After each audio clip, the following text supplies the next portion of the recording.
بسم الله الرحمن الرحيم، والصلاة والسلام على أشرف المرسلين سيدنا محمد صلى الله عليه وسلم. أهلا بكم في فيديو جديد. النهاردة بإذن الله هنتكلم عن قائمة النادي الأهلي لمباراة السوبر الإفريقي مع نادي الزمالك المقامة في السعودية غدا إن شاء الله في تمام 9 مساء في استاد أرينا السعودية. هنتكلم الأول، هنتكلم عن القائمة والتشكيل المتوقع بالنسبة للفرقتين. أول حاجة بالنسبة لقائمة النادي الأهلي، حراسة المرمى الشناوي وشوبير حمزة علاء، خط الدفاع ياسر إبراهيم أشرف داري رامي ربيعة يحيى عطية الله محمد هاني عمر كمال عبد الواحد يوسف أيمن. الوسط مروان عطية إمام عاشور أكرم توفيق أفشة أحمد نبيل أوكا عمرو السولية حسين الشحات رضا سليم بيرستاو طاهر محمد طاهر.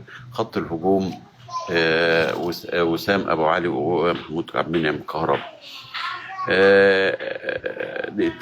التشكيلة دي خرج منها كريم نيدفيد وعلي معلول وكريم فؤاد، عشان كريم فؤاد وعلي معلول الإصابة، وكريم نيدفيد ومحمد عبد الله والجماعة الناشئين دولت وجهة نظر فنية. التشكيل المتوقع بالنسبة للنادي الأهلي هيبقى أنا من وجهة نظري التشكيل المتوقع هيبقى محمد الشناوي حارس مرمى، محمد هاني باك يمين، ياسر إبراهيم، رامي ربيعة، يحيى عطية الله في الباك الشمال.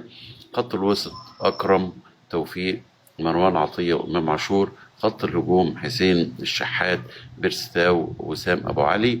التغيير الوحيد اللي ممكن بس أنا مستبعدها كمان اللي ممكن يبقى أشرف داري مكان ياسر إبراهيم. تشكيل نادي الزمالك المتوقع بالرغم من الهجوم الشرس الموجود من معظم البرامج على جوميز، الا ان هو ان انا من وجهه نظري مش هيغير، ومن وجهه نظري لو غير هيخسر. يعني هو نسبته قليله في كل الاحوال، بس كونك انك تبقى مدرب ممرن فرقتك على طريقه معينه لفتره معينه ولعب بها ماتشات، اخر ماتشات في الدوري واول ماتشات في بطوله افريقيا، وبعدين تيجي تغير في المباراه نفسها بمشكله. بس انا وجهه نظري ان هو مش هيغير، هيلعب بنفس التشكيل اللي هو لعب في به مباراه الشرطه العراقي، اسف الشرطه الكيني، اللي هو مكون من محمد صبحي، عمر جابر هيبقى باك شمال، حمزه المسلوسي، حسام عبد المجيد، محمد شحاته باك يمين. في وسط الملعب دونجا، عبد الله السعيد، ناصر ماهر، مصطفى شلبي، زيزو مصطفى شلبي زيزو. هيبقى في الهجوم الجزيري. هو في ناس عماله تقول له دخل محمد شحاته في وسط الملعب وعمر جابر اليمين ومحمد حمدي شمال.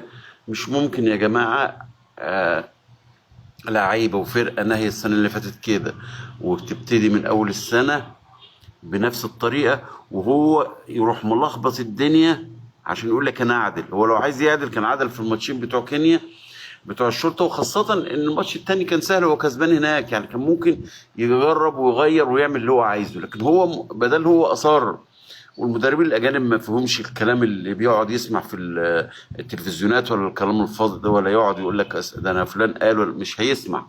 هو الراجل مقتنع بفكره في دماغه وهيعملها وبيتدرب عليها، ما بيحبش يفاجئ الناس، يعني يفاجئ لعيبته. وانا عايز امرنك على حاجه زي كولر دلوقتي، الناس كلها خلاص مهما يعمل. لما حتى جه اتصاب علي معلول حط كريم فؤاد معاه، على اساس ان هو مع الوقت حفظ المكان وعرفه بقى زيه زي الاساس وتألق فيه.